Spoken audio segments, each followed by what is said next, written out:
Before there were warriors, before there were kingdoms, there was a forest so dense that even the gods couldn't get through it. Every orisha who tried to enter the world found their way blocked completely.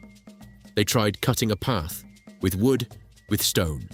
All of them failed, one after another. Then one of them forged something the world had never seen, a blade of iron, and cut a road for every god who came after him, and every human being who followed. His name was Ogun, and centuries later, in a single drunken afternoon, that same fury turned on the very people he'd sworn to protect. In Yoruba tradition, Ogun is counted among the oldest of the orisha. Some call him Osin Imole, the first of the primordial spirits to descend to earth, older than kingdoms, older than most of the stories told about the other gods. According to the myth, when the orisha first tried to leave the heavens and enter the world, they found their way blocked by an impenetrable forest. Trees and roots tangled so densely that nothing could pass through them. One by one, the gods tried to force their way in. Tools of wood snapped, tools of stone shattered. Every one of them failed, and the world stayed sealed off, waiting. Ogun stepped forward with something none of the other gods had ever seen. A machete forged from iron, a metal he had learned to shape himself, heated and hammered into something harder than anything the world had known before. Where wood splintered and stone shattered, his iron blade cut clean through. Some traditions say a dog walked ahead of him, leading the way. Tree by tree, root by root, Ogun opened a path no one else could open, and the rest of the orisha followed him into the world, single file, through a road that existed only because he had refused to accept that it couldn't be done.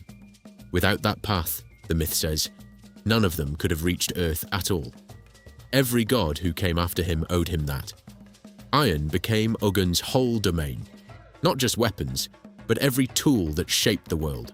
Farmers' hoes, hunters' spears, the blacksmith's hammer that made the next blade and the one after that.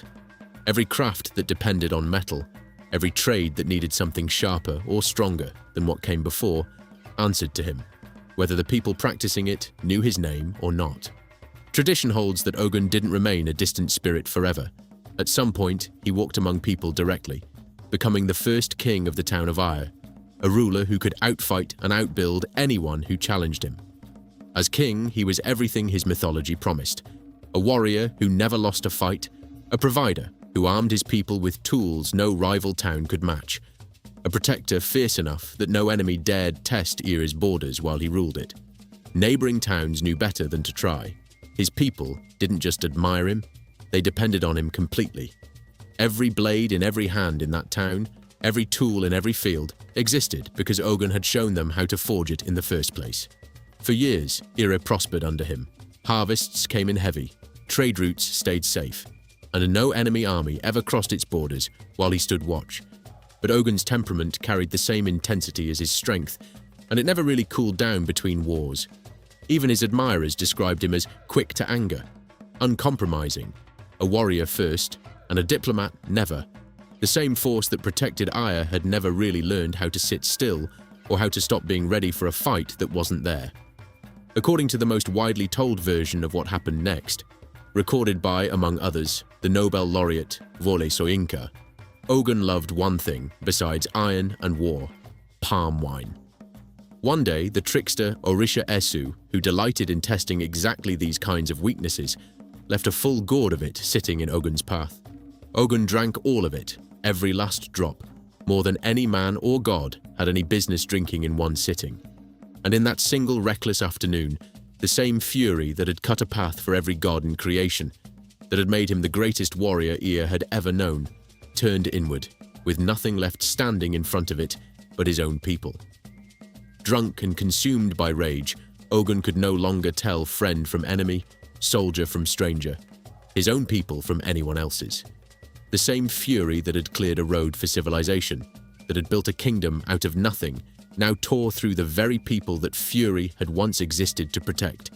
He drew his sword and struck out at everyone in his path, his own soldiers, his own subjects, by some accounts, even his own family. The same blade that had cleared a path through an impenetrable forest, now cutting through the people who had trusted him most.